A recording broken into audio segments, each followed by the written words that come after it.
mungkin bertanya gitu, memangnya ada alasan apa gitu saya meninggalkan agama yang lama, keyakinan yang lama, iman yang lama gitu.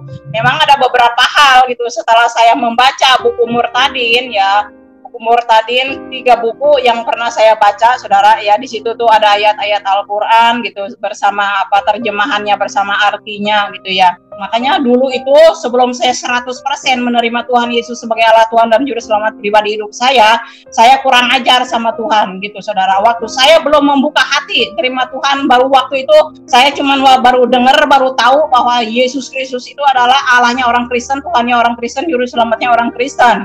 Makanya saya waktu itu tuh kurang ajar gitu sama Tuhan Yesus ya. Karena apa? Ya pada kenyataannya kalau dibilang Tuhannya sama gitu ya, kenapa berselisih paham? Kenapa mengatakan Tuhan orang Kristen pakai kolor lah, dijemuran lah gitu, jadi bangkai lah, digebukin lah, apalah inilah itulah gitu. Kalau memang sama, kenapa gitu ada perkataan seperti itu? Kenapa juga mengatakan kami sebagai orang yang percaya kepada Tuhan Yesus gitu ya, yang beriman kepada Tuhan Yesus dinista gitu ya, dinista sebagai apa? Sebagai orang kafir gitu ya. Dinista sebagai orang kafir, dicap sebagai orang kafir. Kenapa? Gitu. Kalau yang pertama, dia datang ke dunia, ya Saudara, karena itu dia menggenapi janjinya, karena sudah dijanjikan melalui nabi-nabinya, ya gitu ya. Seperti nubuatan Tuhan Yesus, bahwa sebelum kedatangan Tuhan Yesus yang kedua kali akan tampil pengejek-pengejek. Gitu. Terus lagi apa? Rasul-rasul palsu, nabi-nabi palsu, guru-guru palsu, gitu ya. Pengajar-pengajar palsu. Contohnya, rasul-rasul palsu, nabi-nabi palsu, saya sudah alami satu kelompok, Saudara ya. 12 rasul terbentuk. Nabi-nabiya 27. Saya sudah alami tahun berapa? 2003. Itu ajaran sesat. Jadi saya itu sudah keluar, udah murtad dari ajaran yang menyesatkan kehidupan saya itu sudah 2 kali, Saudara. Ya, selamat pagi, salam jumpa lagi bersama kami di channel Mateus Teva. Ya sahabat Tuhan, pada kesempatan ini kami juga mengucap syukur karena Tuhan Yesus sangat amat baik, sehingga Ia masih berikan kita kesempatan untuk bernapas sampai hari ini. Itu semuanya oleh karena anugerah Tuhan. Dan pada kesempatan ini pun kami akan menayangkan sebuah kesaksian seperti cuplikan video yang sudah kita dengarkan bersama, bahwa kesaksian hari ini adalah kesaksian yang sangat luar biasa dari seorang muslimah yang dengan beraninya ia memutuskan untuk dibaptis dan menjadi pengikut Kristus. Nah sahabat Tuhan, penasaran dengan kesaksian selengkapnya? Mari kita sama-sama tonton kesaksian berikut ini. Salam semuanya ya, dimanapun saudara berada, selamat malam. Maaf saya terlambat masuk karena ada kendala gitu ya, ada teknis gitu yang tidak mendukung ya. Tapi bersyukur kepada Tuhan Yesus gitu ke atas pertolongannya, sehingga pada malam hari ini boleh berjalan dengan lancar untuk live streaming pada malam hari ini. Ya salam dimanapun saudara-saudara berada pada malam hari ini yang menyaksikan kesaksian saya. Dan juga saya mengucapkan Assalamualaikum warahmatullahi wabarakatuh bagi saudara-saudara yang saudara muslim ya, yang beragama Islam yang menyaksikan kesaksian saya pada malam hari ini. Saya terutama mengucap syukur kepada Tuhan Yesus karena kasih dan kemurahan Allah yang begitu luar biasa di dalam kehidupan saya, sehingga Tuhan gitu mengizinkan pada malam hari ini saya boleh bersaksi melalui channel Pak Yusuf ini. Saya juga mengucap syukur buat Pak Yusuf yang telah memberikan waktu dan kesempatan dan juga kesabarannya untuk menunggu proses saya barusan ya. Saya mengucap syukur dan terima kasih kepada Pak Yusuf juga dengan krunya ya yang lain. Kiranya Tuhan Yesus memberkati. Nah, Bapak Ibu Saudaraku yang kasih dalam Tuhan dimanapun saudara berada ya, saya tidak pandang bulu untuk menyaksikan cinta kasih Tuhan ini ya kepada siapapun, baik itu saudara seiman, baik itu yang belum satu iman gitu ya, siapapun. Saya tidak memandang dari negara mana, agama mana, ras apa, suku apa, saya tidak gitu. Karena dasar dari segala yang saya lakukan ini gitu ya, saya kesaksian ini oleh karena saya pertama karena demi kasih saya kepada Tuhan Yesus gitu ya, kepada Juru Selamat yang kita muliakan, dan juga didasari dengan demi kasih saya kepada sesama ya, siapapun. Saya tidak memandang ya, mau suku apapun gitu, agama apapun ya, dari negara manapun gitu, saya tidak memandang. Saya mengasihi ya, mengasihi Allah juga sesama ya saudara. Nah pada malam hari ini ya mungkin saya akan cerita tentang kehidupan saya dahulu ya. Kehidupan saya dahulu memang gitu, saya dilahirkan dari tengah-tengah beragama Islam ya saudara. Jadi saya ini bersaudara itu ada 8 ya, dan saya anak yang paling kecil gitu dari keluarga gitu ya. Waktu saya umur 3 bulan, saya itu ditinggal oleh bapak gitu. Bapak saya meninggal dunia, dan pada umur saya 4 tahun gitu, orang tua saya, ibu saya gitu meninggal juga. Jadi saya ini diberi nama itu yatim ya, yatim Fatimah itu waktu kecil ya. Tapi begitu saya dibaptis tahun 98, saya itu diganti nama menjadi Yohana ya. Sebenarnya sih 3 nama saya itu gitu. Satu lagi namanya Yuningsih gitu. Kalau di paspor itu saya nama Yuningsih gitu ya. Kalau di PT gitu, di Malaysia, di Arab Saudi itu nama saya itu Yuningsih, Yuni gitu, dipanggil Kak Yuni lah gitu ya. Nah, saudaraku yang kasih dalam Tuhan, kalau saya menceritakan mungkin dari latar belakang saya, saudara juga sudah melihat seringkali saya ada kesaksian lewat YouTube-nya, channelnya Pak Yusuf ya, Bapak Yusuf Manumbulu, baik juga lewat Pak Jamal Dodi gitu, terus juga siapa tuh Katan Paragi gitu ya, terus gereja YouTube juga gitu ya. Jadi saya tidak akan lama-lama untuk menceritakan, yang penting saya sudah mengakui, bukan kaleng-kaleng, bukan abal-abal ya, saya Jini Murtadin. Jadi memang saya latar belakang saya itu agama Islam gitu. Terus dulu saya waktu kecil gitu disekolahkan sama nenek sama kakek sampai tamat SD, dan saya juga disuruh ngaji gitu ya. Bahkan guru ngaji saya itu sampai sekarang masih ada gitu, masih suka jumpa dengan saya saudara ya. Dan tidak ada apa-apa gitu, kita baik-baik aja dengan dia. Nah tahun 99 pas tanggal 25 Desember saya baru dibaptis gitu ya, di gereja GPIA yang ada di Jakarta, di Duta Mas daerah Grogol saudara ya. Nah, saya bersyukur dan terima kasih kepada Tuhan Yesus gitu, karena kasih kemurahan yang luar biasa yang dicurahkan di dalam kehidupan saya.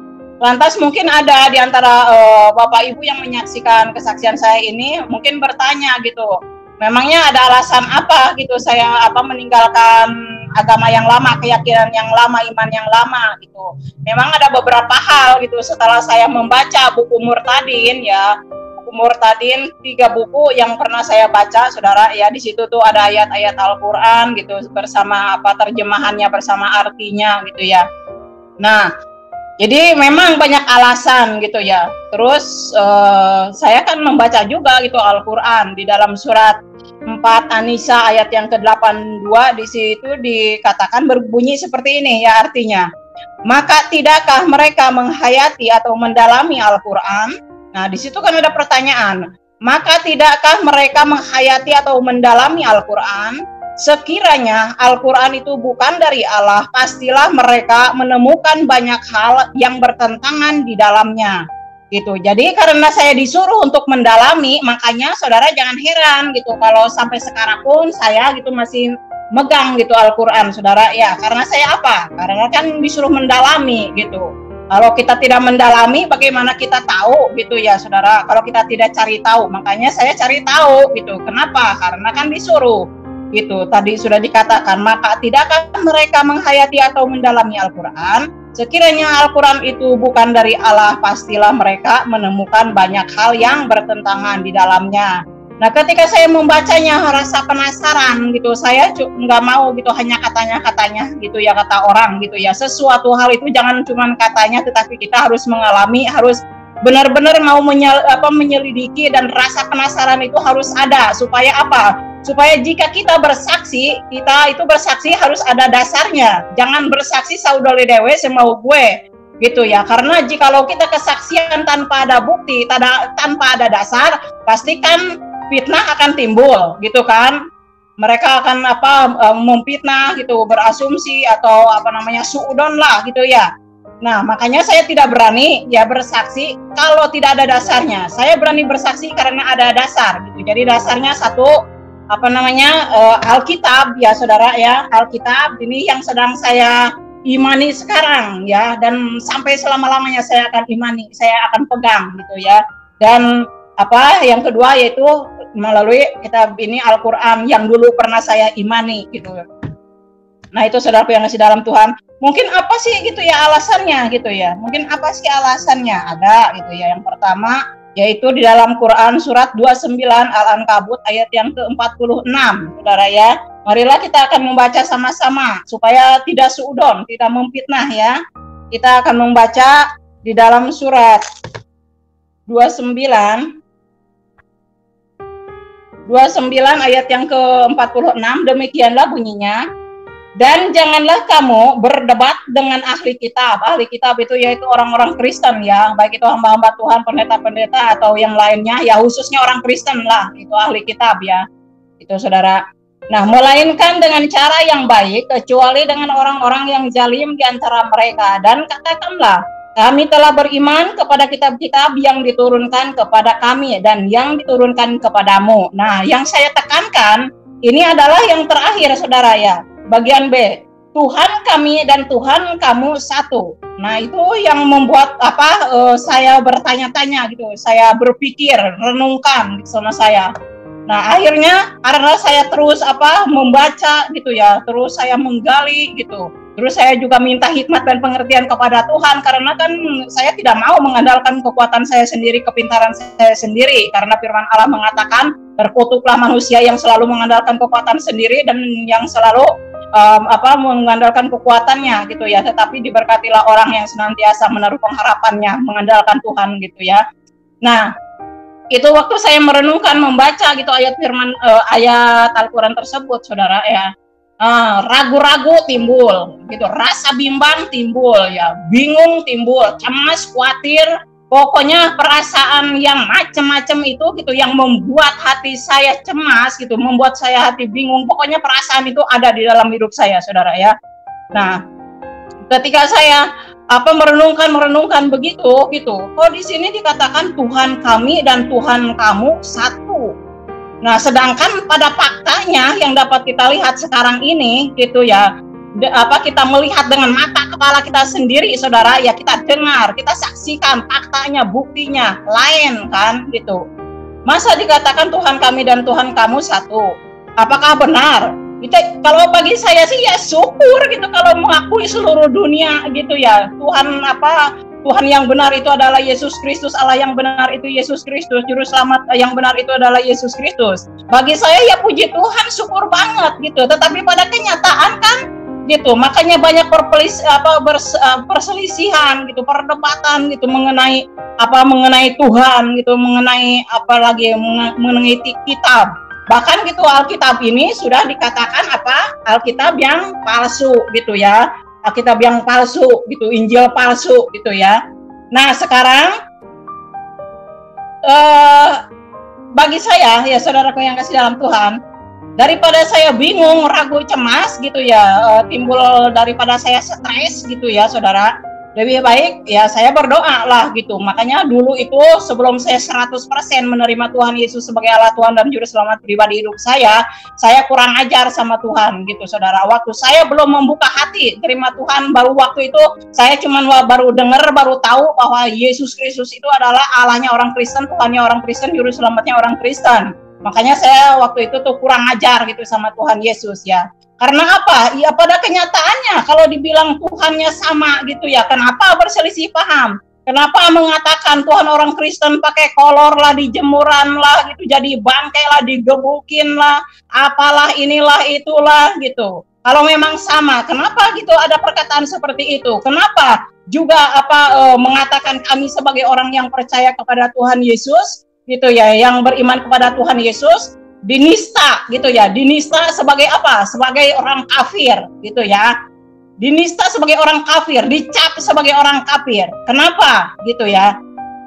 Kan ada pujiannya yang mengatakan seperti ini ya, kalau saudara tidak percaya nih, Jadi mungkin lewat perkataan saudara tidak percaya ya, lewat pujian saya akan naikkan satu pujian kepada saudara. Kalau belum tahu siapa Tuhannya orang Kristen, Allahnya orang Kristen, Juru Selamatnya orang Kristen, ya saya akan menyanyikan satu pujian.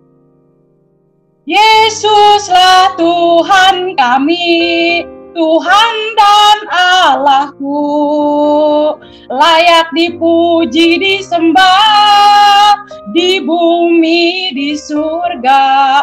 Yesuslah Tuhan kami, semua bangsa kan memuji. Yesus Kristus, Dialah Tuhan, Allah segala Allah. Yesus jalan kebenaran yang memberi hidup yang kekal bagi semua orang yang percaya padanya.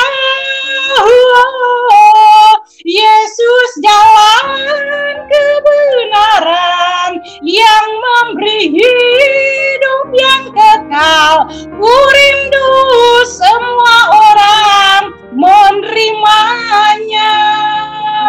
Ku rindu semua orang mengenalnya. Itulah saudaraku.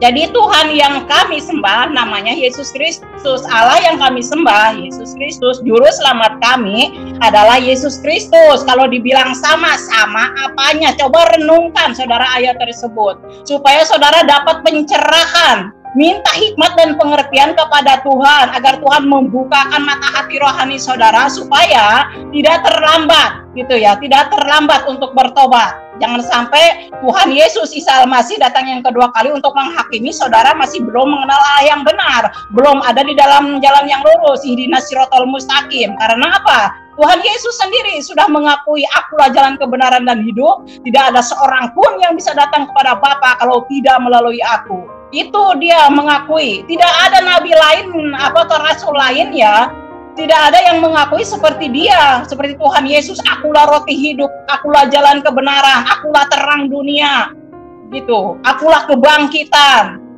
gitu.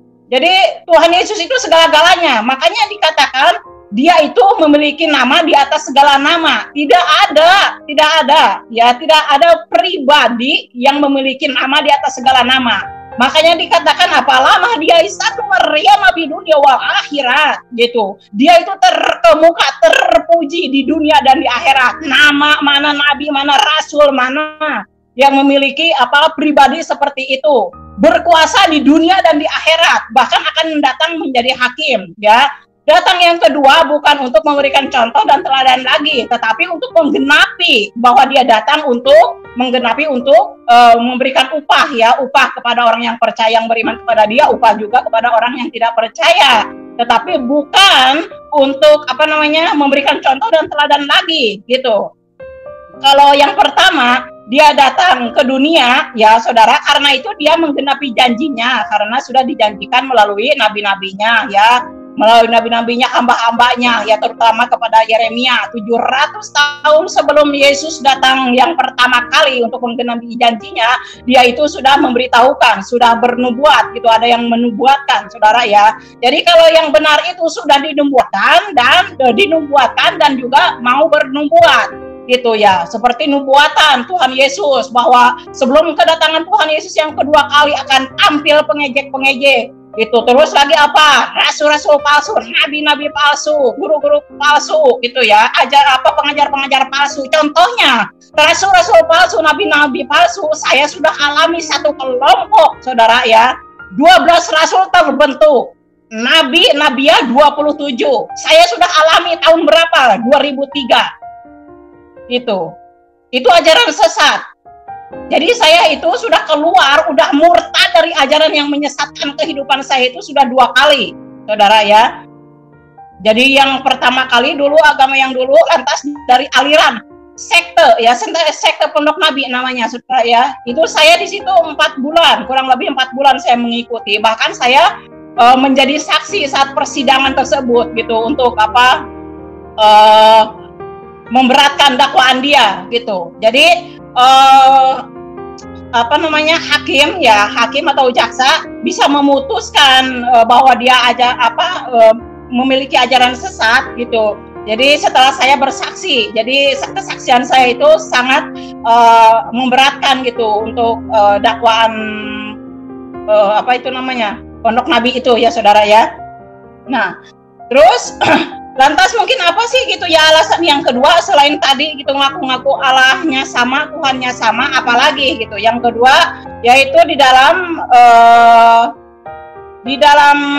surat 26 Asyura ya, ayat 196 di situ dikatakan, dan sungguh Al-Quran itu disebut dalam kitab-kitab orang yang terdahulu. Nah, kitab-kitab yang terdahulu, kitab-kitab orang yang terdahulu yang dibenarkan oleh Al-Quran ialah hukum Taurat, Zabur, dan Injil gitu. Tidak ada lagi yang dibenarkan selain itu. Nah, saya sudah penasaran, saya baca dari perjanjian lama sampai perjanjian baru, saudara, dari Kejadian sampai Wahyu. Jangankan satu ayat, setitik pun tidak ada menyebutkan di situ atau menubuatkan akan adanya gitu ya, setelah Injil itu akan ada yang namanya kitab Al-Quran gitu. Jadi tidak ada. Nah, kalau saudara menemukan ya mungkin ada kitab gitu, kitab lain, mungkin kemungkinan betul ya, kemungkinan betul pasti gitu ya, itu pasti banget di dalam kitab Injil yang asli loh saudara ya. Saudara katakan kan ada yang asli. Nah, coba cari ke ujung bumi. Ya, jangan sampai tunggu kiamat. Dapatkan itu kitab Injil yang asli, saudara. Buktikan, buka di situ, kasih tahu sama saya. Jangankan sama saya, semua orang juga seluruh dunia ingin tahu Injil yang asli itu. Yang kemungkinan di situ ada nyelip gitu ya, ada dinubuatkan mungkin di situ. Coba gitu, buktikan itu Injil yang asli itu di mana. Dan kedua, yaitu kitab yang mengatakan yang telah menubuatkan tentang Al-Quran. Buktikan kepada umum. Segala sesuatu dibenarkan itu harus ada bukti faktanya yang dapat dilihat, yang dapat dirasakan, yang dialami. Bukannya omong doang, tong kosong nyaring berbunyi. Ya, jangan seperti pepesan kosong, pepesan tahu enak saudara ya. Tapi pepesan kosong yang makan siapa yang enak? Kambing, binatang paling. Jangan jangan sampai kita ini sebagai manusia yang telah diciptakan oleh Allah sebagai makhluk yang sempurna, seperti firman Tuhan mengatakan, mereka itu sama saja dengan binatang yang hanya dilahirkan, ditangkap dan untuk dimusnahkan. Jangan sampai itu seperti binatang. Gitu. Makanya jangan sampai ya, pergunakanlah waktu yang ada untuk mengenal kebenaran, untuk mengenal Allah yang benar, Tuhan yang benar, juru selamat yang benar, dan firman Allah yang benar. Kenapa kita harus mengenal kebenaran? Itu baik Allah, Tuhan, juru selamat, firman Tuhan, nabi yang benar, rasul yang benar, pengajar yang benar, guru yang benar. Kenapa? Supaya satu, iman kita tidak sia-sia. Yang kedua, ibadah kita tidak sia-sia. Yang ketiga, amal perbuatan kita tidak sia-sia, saudara. Karena apa? Karena ada peribahasa mengatakan seperti ini, banyak jalan yang disangka lurus, ujung-ujungnya maut. Ya, ujung-ujungnya kecelakaan neraka. Ya, laknatullah, neraka jahanam. Jangan sampai, saudara ya. Jadi selagi masih ada waktu dan kesempatan yang Tuhan anugerahkan di dalam kehidupan kita, pergunakanlah waktu itu ya sebaik mungkin untuk mengenal kebenaran tersebut, ya saudara. Kenapa? Memangnya banyak yang disebut Tuhan? Banyak, ya. Apakah banyak yang disebut Allah? Banyak. Yang disebut Gusti, Pangeran? Banyak. Anak Raja disebut Gusti. Tetapi Gusti yang telah menciptakan langit dan bumi, laut dan segala isinya, ya, yaitu namanya Yesus Kristus. Kalau saudara tidak percaya, mari kita akan baca di dalam Yohanes, ya, di dalam Yohanes pasal yang ke-1 ayat yang ke-3. Demikianlah firman Tuhan. Ya, ayat yang ke-3, segala sesuatu dijadikan oleh Dia dan tanpa Dia tidak ada suatu pun yang telah jadi dari segala yang telah dijadikan. Ya, ini pada mulanya adalah firman. Firman itu bersama-sama dengan Allah, ya, dan firman itu adalah Allah. Nah, Dia pada mulanya bersama-sama dengan Allah. Nah, iya, Tuhan Yesus itu Roh Kudus itu, ya, yang dikandung oleh seorang perawan, yaitu Ibu Maria, ya saudara, atau disebut juga Maryam ya. Nah, gitu. Di sini dikatakan segala sesuatu dijadikan oleh Dia dan tanpa Dia tidak ada sesuatu pun yang telah jadi dari segala yang telah dijadikan. Siapakah Dia ini? Siapakah Dia ini? Ayat 14 ya. Yohanes pasal 1 ayat yang ke-14 demikianlah saudara. Firman itu telah menjadi manusia dan diam di antara kita, dan kita telah melihat kemuliaannya, yaitu kemuliaan yang diberikan kepadanya sebagai anak tunggal Bapa, penuh kasih karunia dan kebenaran. Kenapa disebut anak tunggal? Karena disebut anak tunggal Allah, karena dia lahir ke dunia bukan hasil hubungan intim, saudara ya. Tetapi dia datang ke dunia memang sudah dijanjikan, dan oleh karena Roh Kudus itu sendiri, Allah yang Roh itu masuk ke dalam rahim Ibu Maria, saudara. Sehingga Ibu Maria itu waktu didatangin malaikat, dia pun sangat kaget. Tetapi ya bagaimana lagi? Apa dia mau mengatur Tuhan? Kalau Tuhan menghendaki seperti itu, siapa yang dapat melawan Tuhan? Jadi jangan heran kenapa kok Tuhan mau datang ke dunia untuk menjadi sama dengan manusia. Dia itu menggenapi gitu. Karena apa? Karena dia sudah bernubuat, sudah menyampaikan gitu kepada nabi-nabinya, hamba-hambanya yang terdahulu. Kenapa digenapi? Allah yang kami sembah di dalam Tuhan Yesus Kristus, ya, Allah yang kami imani, Tuhan yang kami imani, bukanlah Allah pembohong, bukan Allah pendusta, bukan Allah yang selalu merencanakan tipu daya. Dia tidak mengatakan, saya akan datang ke dunia menjelma sebagai manusia, lantas itu hanya rekayasa, tidak terjadi. Tidak seperti itu Tuhan yang kami sembah, Allah yang kami sembah. Dia menggenapi setiap apapun yang Dia firmankan, setiap apapun yang Dia janjikan. Ya, baik itu melalui mulutnya sendiri waktu Dia datang ke dunia, ya. Baik itu juga lewat hamba-hambanya, saudaraku yang kasih dalam Tuhan.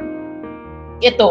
Lantas siapa sih kalau penipu pendusta itu siapa gitu? Tidak lain tidak bukan, itu adalah lawannya Tuhan Yesus, lawan juga kami sebagai orang yang percaya. Siapakah namanya gitu ya? Lawannya itu siapa?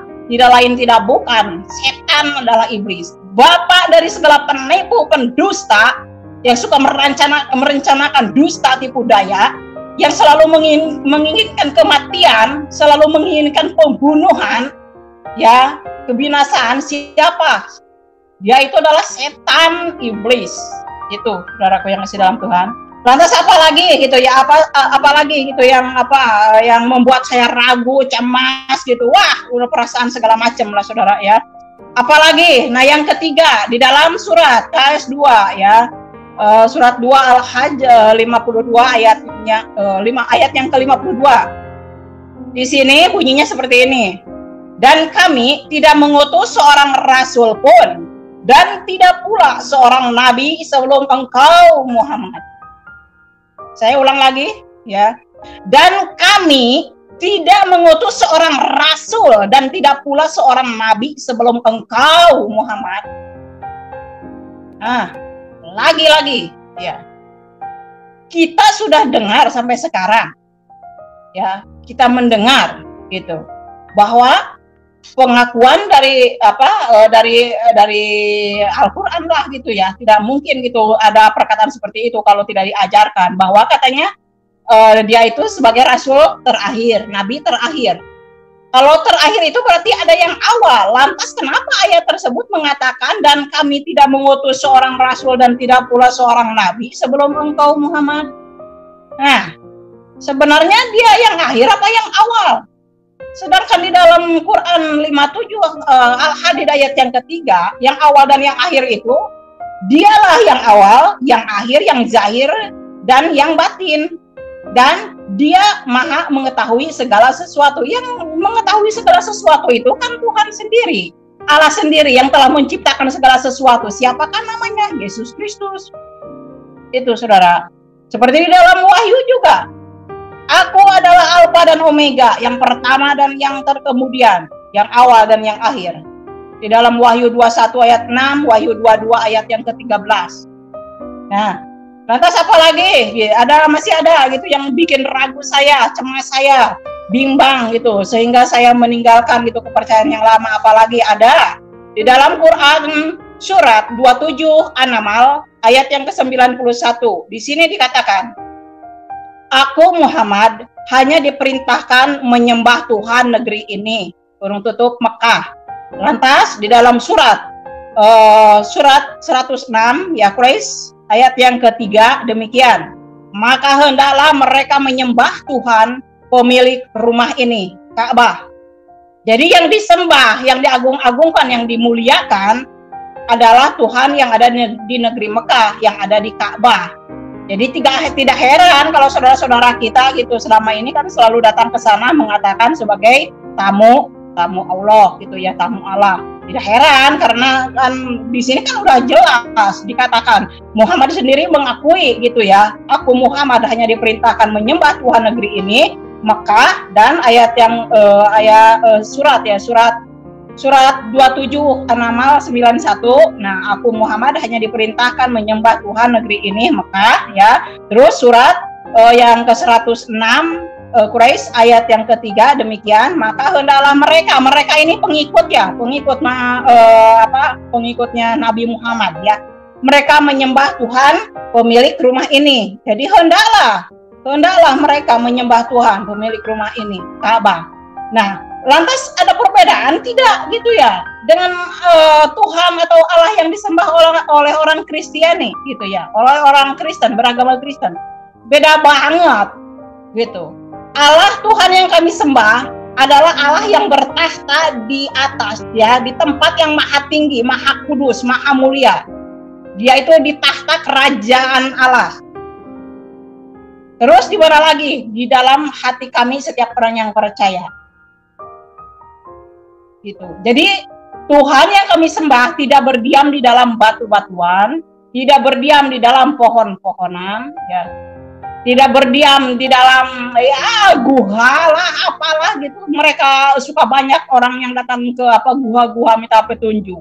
Gimana kalau yang datang Alibaba ngaku-ngaku kan gimana? Ya kita lihat banyak gitu yang contoh saudara ya. Lantas apalagi sih gitu ya? Yang kelima yang bikin saya bingung dan ragu.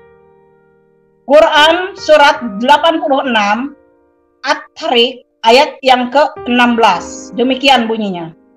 Dan kami pun membuat rencana tipu daya yang jitu. Woi, luar biasa. Tipu daya, bukan merencanakan damai sejahtera, tipu daya. Waduh, beda banget ya dengan Tuhan Yesus gitu. Makanya saya sangat bersyukur saudaraku yang kasih dalam Tuhan. Kalau Tuhan telah menyelamatkan saya, gitu, menyadarkan saya, Tuhan telah membukakan mata hati rohani saya sehingga saya boleh mengenal Allah yang benar, Tuhan yang benar, juru selamat yang benar, saudara, dan firman Allah yang benar gitu. Saya sangat-sangat bersyukur, terima kasih kepada Tuhan Yesus karena Dia sudah memberikan pencerahan kepada saya, saudara. Nah, seperti di dalam Quran surat 38 ayat yang ke-82. Bentar, saya lagi cari nih. Nah, tadi dikatakan di dalam surat 86 At-Tariq ayat yang ke-16, di sini dikatakan apa? Dan aku ini di sini besar, gitu. Aku, bukan iblis ya, aku nih, gitu. Dan aku pun membuat rencana tipu daya yang jitu. Lantas di dalam surat 38 ayat yang ke-82 di sini berbunyi seperti ini. Iblis menjawab, demi kemuliaanmu pasti aku akan menyesatkan mereka semua. Ya, saya bacakan satu kali lagi. Di dalam surat 38 ayat yang ke-82. Sambungan dari ayat yang tadi. Ayat yang tadi 86 itu ayat 16 yang mengatakan dan aku pun membuat rencana tipu daya yang jitu. Wah, udah gitu tambah lagi ayat satu lagi. Iblis menjawab, demi kemuliaanmu, pasti aku akan menyesatkan mereka semua. Daripada saya tersesat, gitu, lebih baik saya tinggalkan, saudara. Itu pun bukan karena kuat dan gagah saya, bukan karena kepintaran saya, tapi gitu, itu semua oleh karena kasih kemurahan Allah yang telah diberikan kepada saya, saudara ya. Bukan saya yang memilih Tuhan ya. Bukan saya yang memilih Tuhan Yesus, tapi Tuhan Yesuslah yang memilih saya dari tengah-tengah kegelapan. Dia telah menuntun saya ke dalam terangnya yang ajaib sehingga saya boleh mengenal Allah yang benar, Tuhan yang benar, dan juru selamat pribadi yang benar. Saya bersyukur dan terima kasih, dan saya yakin percaya ya bahwa Tuhan memanggil saya dari tengah-tengah kegelapan, menuntun saya ke dalam terangnya yang ajaib. Tuhan Yesus itu bukan tidak ada kerjaan ya, tetapi dia punya rencana yang indah. Dia ingin supaya saya juga mau melakukan apa yang dia perintahkan kepada kami, bukan saya aja gitu ya, kepada kita yang telah dipanggilnya gitu ya. Dia itu ingin supaya kita itu kerjasama untuk menyelesaikan apa visi dan misinya. Makanya setelah kita tahu kebenaran, setelah kita tahu Allah yang benar, Tuhan yang benar, juru selamat yang benar, firman Allah yang benar, Tuhan ingin supaya kita itu mau terus belajar untuk mengerti tentang kebenaran firman Tuhan lebih dalam lagi, gitu, mengenal Tuhan lebih dalam lagi supaya apa? Gitu, supaya apa? Supaya ini kita juga boleh memberkati orang lain, menjadi sebuah berkat bagi orang lain. Nah, bagaimana sekarang kita tahu kalau kita tidak mencari tahu, gitu ya? Bagaimana mereka akan tahu kalau kita sendiri yang udah tahu tidak mau memberitahu mereka? Makanya Tuhan Yesus menyuruh kita belajar, gitu, supaya apa? Seperti Tuhan Yesus firmankan seperti ini ya kepada kita sebagai orang yang percaya beriman kepada Dia. Pergilah ke seluruh dunia, jadikanlah semua bangsa muridku, baptislah mereka dalam nama Bapa, Putra, dan Roh Kudus. Ajarlah mereka seperti apa yang aku ajarkan kepadamu, gitu ya. Itulah yang Tuhan katakan. Kalau kita malas membaca firman Tuhan, mana kita tahu apa yang diajarkan oleh Tuhan Yesus kepada kita. Oleh karena itu, saudaraku, jangan malas untuk membaca Alkitab, membaca firman Tuhan. Karena firman Tuhan ini adalah pelita di dalam hidup kita.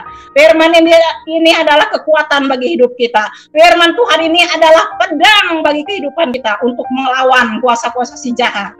Jadi pedang yang diberikan oleh Tuhan Yesus kepada setiap orang yang percaya bukan pedang buatan Bang Miing ya, atau buatan Bang Udin, bukan, tetapi firman Tuhan inilah yang disebut pedang Allah, gitu. Makanya firman ini, saudara, tajamnya ini lebih tajam dari pedang bermata dua. Firman ini yang menjadi kekuatan di dalam hidup saya. Firman ini yang boleh menerangi hati saya. Firman inilah yang boleh menghibur hati saya, membuat saya sukacita, damai, sejahtera. Di dalam terang tidak ada kegelapan, semua boleh disingkapkan, semuanya yang tersembunyi, yang terselubung itu ya, gitu. Kenapa saya boleh gitu mengetahui sekarang semuanya ini? Ini semua oleh karena pertolongan Tuhan, oleh pekerjaan Roh Kudus di dalam hidup saya. Karena apa? Karena saya membuka hati, terima Dia sebagai Allah Tuhan dan Juru Selamat pribadi hidup saya, saudara.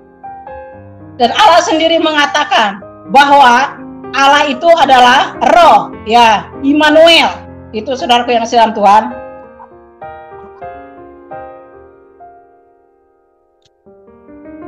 Ya, terima kasih. Maaf, ini ada anak. Ya, itu saudaraku yang dalam Tuhan. Lantas mungkin apa lagi sih gitu ya? Apalagi gitu ya? Masih ada lagi. Masih ada lah gitu, banyak gitu, saudara. Tetapi karena waktu juga sudah malam gitu, mungkin ada yang mau bertanya, silakan. Jadi kesaksian saya, kenapa saya ikut Tuhan Yesus, alasannya seperti itulah. Jadi ada beberapa alasan gitu ya. Gitu. Setelah saya disuruh mendalami, menghayati, ternyata yang selama ini saya tidak ngerti, gitu. Kenapa? Kalau dulu kan saya membaca Al-Quran itu, saudara, hanya membaca kulitnya saja gitu, Arabnya gitu ya. Tidak ada artinya. Makanya saya berusaha membeli Al-Quran yang ada terjemahan. Baik itu terjemahan bahasa Indonesia, baik itu terjemahan bahasa Sunda. Jadi kalau seandainya saya tidak mengerti bahasa Sunda, saya buka di dalam bahasa Indonesianya gitu ya, saudaraku yang di dalam Tuhan. Nah, itu saja kesaksian saya pada malam hari ini. Kiranya Tuhan Yesus memberkati, dan mungkin ada di antara saudara yang ingin diskusi atau bertanya ya silahkan, kalau bisa saya jawab, kalau tidak ya saya nggak mau gitu jadi penyesat. Silahkan. Orang yang duduk dalam lindungan yang maha tinggi dan bermalam dalam naungan yang maha kuasa akan berkata kepada Tuhan, tempat perlindunganku dan kubu pertahananku, Allahku yang kupercayai. Sungguh Dialah yang akan melepaskan engkau dari jerat penangkap burung, dari penyakit sampar yang busuk. Dengan kepaknya Ia akan melindungi engkau, di bawah sayapnya engkau akan berlindung. Kesetiaannya ialah perisai dan pagar tembok. Engkau tak usah takut terhadap kedahsyatan malam, terhadap panah yang terbang di waktu siang, terhadap penyakit sampar yang berjalan di dalam gelap, terhadap penyakit menular yang mengamuk di waktu petang. Walau 1000 orang rebah di sisimu dan 10.000 di sebelah kananmu, tetapi itu tidak akan menimpamu. Engkau hanya menontonnya dengan matamu sendiri dan melihat pembalasan terhadap orang-orang fasik. Sebab Tuhan ialah tempat perlindunganmu, yang maha tinggi telah kau buat tempat perteduhanmu. Malapetaka tidak akan menimpa kamu, dan tulah tidak akan mendekat kepada kemahmu, sebab malaikat-malaikatnya akan diperintahkannya kepadamu untuk menjaga engkau di segala jalanmu, supaya kakimu jangan terantuk kepada batu. Singa dan ular tedung akan kau langkahi, engkau akan menginjak anak singa dan ular naga. Sungguh hatimu melekat kepadaku, maka aku akan meluputkannya. Aku akan membentanginya, sebab ia mengenal namaku. Bila ia berseru kepadaku, aku akan menjawab. Aku akan menyertai di dalam kesesakan. Aku akan meluputkannya dan memuliakannya. Dengan panjang umur akan kukenyangkan dia, dan akan kuperlihatkan kepadanya keselamatan daripadaku. Ya, puji nama Tuhan, sahabat Tuhan, demikianlah firman Tuhan yang sudah kita dengarkan bersama, bahwa dalam lindungan Allah kita semuanya akan selalu baik-baik saja, terutama untuk sahabat-sahabat kita yang telah murtad. Percayalah, ketika kita percaya kepada Tuhan Yesus, disitulah perlindungan Tuhan akan selalu ada. Dan kesaksian ini sangat luar biasa. Kiranya Tuhan Yesus terus memakai akan saudara kita ini agar menjadi alat untuk menyampaikan akan kebenaran-kebenaran firman Tuhan, dan menyampaikan akan kedahsyatan-kedahsyatan Tuhan, kuasa Tuhan, mukjizat Tuhan yang terjadi dalam kehidupannya, biar banyak jiwa yang tahu akan kebaikan Tuhan dan kekuasaan Tuhan yang sangat amat luar biasa. Ya sahabat Tuhan, tanpa berbasa-basi, kiranya kesaksian ini cukup sampai di sini, dan jangan lupa dukung dan juga support channel kami dengan cara like, komen, dan juga subscribe, karena channel ini tidak akan bisa berkembang tanpa dukungan dari sahabat-sahabatku sekalian. Ya, sekali lagi sekian dan terima kasih. Salam, sampai jumpa.